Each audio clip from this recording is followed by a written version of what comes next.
In this video, we're going to answer the question, what is a chunk?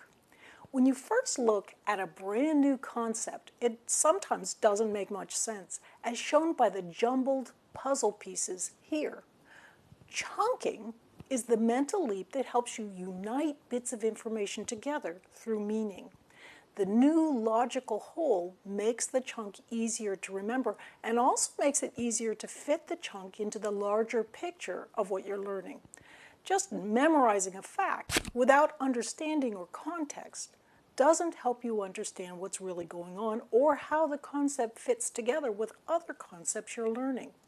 Notice there are no interlocking puzzle edges on the puzzle piece to help you fit into other pieces.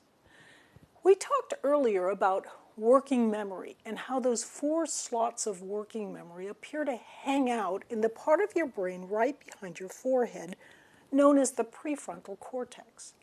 When you're focusing your attention on something, it's almost as if you have an octopus, the octopus of attention, that slips its tentacles through those 4 slots of working memory when necessary to help you make connections to information that you might have in various parts of your brain. Remember, this is different from the random connections of the diffuse mode. Focusing your attention to connect parts of the brain to tie together ideas is an important part of the focused mode of learning.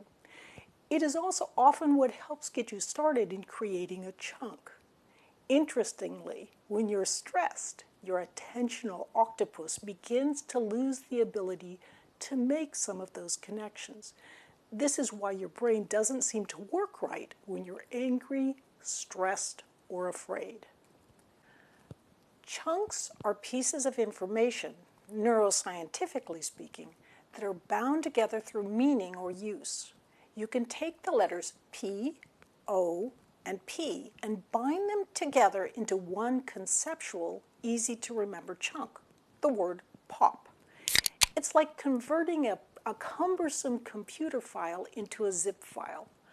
Underneath that single pop chunk is a symphony of neurons that have learned to sing in tune with one another. The complex neural activity that ties together our simplifying, abstract chunks of thought, whether those thoughts pertain to acronyms, ideas, or concepts, are the basis of much of science, literature, and art. Let's say you want to learn how to speak Spanish. If you're a child hanging around a Spanish-speaking household, learning Spanish is as natural as breathing. Your mother says, "Mama," and you say, "Mama," right back to her. Your neurons fire and wire together in a shimmering mental loop, cementing the relationship in your mind between the sound "mama" and your mother's smiling face. That scintillating neural loop is one memory trace, which is connected, of course, to many other related memory traces. The best programs for learning language, such as those at the Defense Language Institute where I learned Russian, incorporate structured practice that includes repetition and rote, focused mode learning of the language, along with more diffuse-like free speech with native speakers. The goal is to embed the basic words and patterns so you can speak as freely and creatively in your new language as you do in your native language.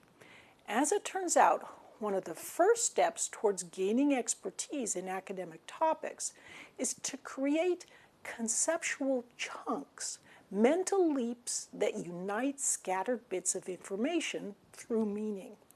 The concept of neural chunks also applies to sports, music, dance, really just about anything that humans can get good at.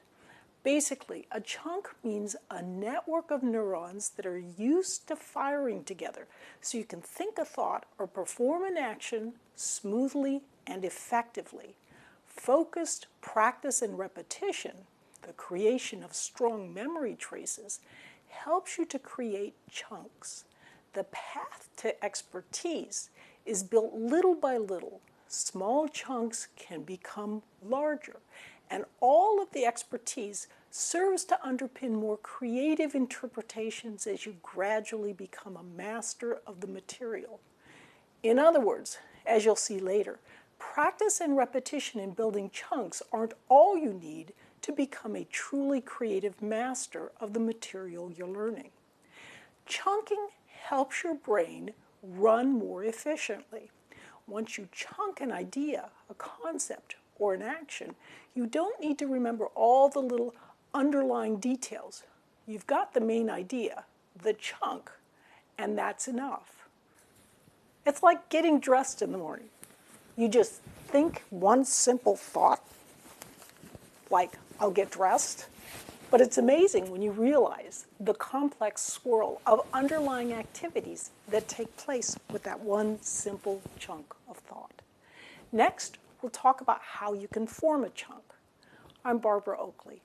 Thanks for learning how to learn.